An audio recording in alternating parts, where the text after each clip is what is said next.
Желтоқсанда шындық жырын шырқаймын деп шарқырдың. Желтоқсанда егеменді ел болам деп талпындың. Кеудеңде әлі сызы жатыр сол кездегі салқынның.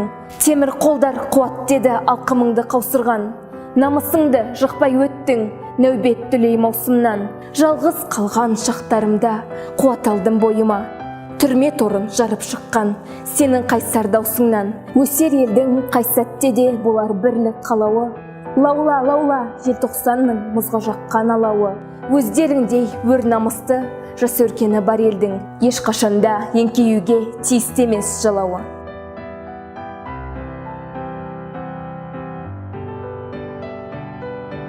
Тәуелсіздік бабалар аңсауы, ұрпақтың қолы жеткен киелі кезең. Тәуелсіздік таңбасы таста, қаны қара жердің тамырында жатқан құдіретті сөз. Еліміз тәуелсіздіктің бесігінде тербегелі 26 жыл. Осы жыл ішінде Қазақстан етек жеңін жиып, шекарасын бекітіп, өз алдына дербес зайырлы ел болды. Бұл атадан келе жатқан ұлы жеңістің жемісі. Еркіндігім, қасиеттім, қастерлім. Өзім барда өзегімде жоқ шермін. Кеше ғана келбетінді арманғып, бұданына бұғауландық бас келдің. Бабалардың басын тігіп бәйгеге, аналардың жанарына жас бердің. Уа еркіндік, қош келдің. Уа еркіндік, құның немен өлшенді? Сені көксеп, постақтарым өлсе өлді. Сенсің менің ең ғажайып өлеңім, ең шуақты, ең шырайлы, ең шерлі, әр таңыңды сүйіншіліп өтейін. Құдай берген өмірінде өлшеулі.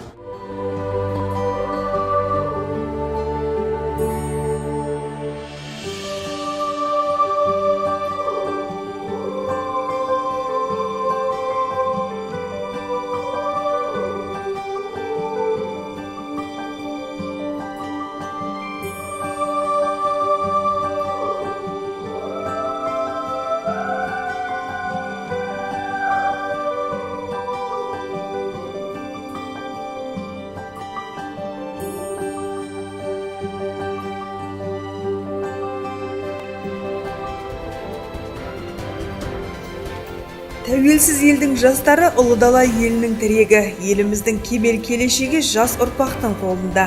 Оған дәлел Тараз қаласындағы Назарбаев зияткерлік мектеп оқушыларының жетістіктері. Жыл сайын әртүрлі бағытта спорт саласында өнертапқыштық қырларынан биіктерден көрініп жүрген көшбасшыларымыз ел мақтаныштары. Білімді азамат ел ертеңі.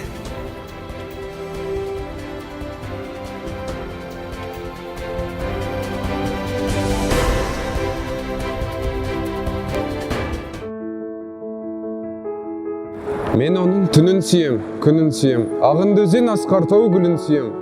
Мен оның қасиетті тілін сүйем, мен оның құдіретті үнін сүйем. Әр жәндігін сүйемін қыбырлаған, бәрі маған отан деп сыбырлаған. Жаным менің кеудемді жарып шықты, боз торғайы бол оның шырылдаған.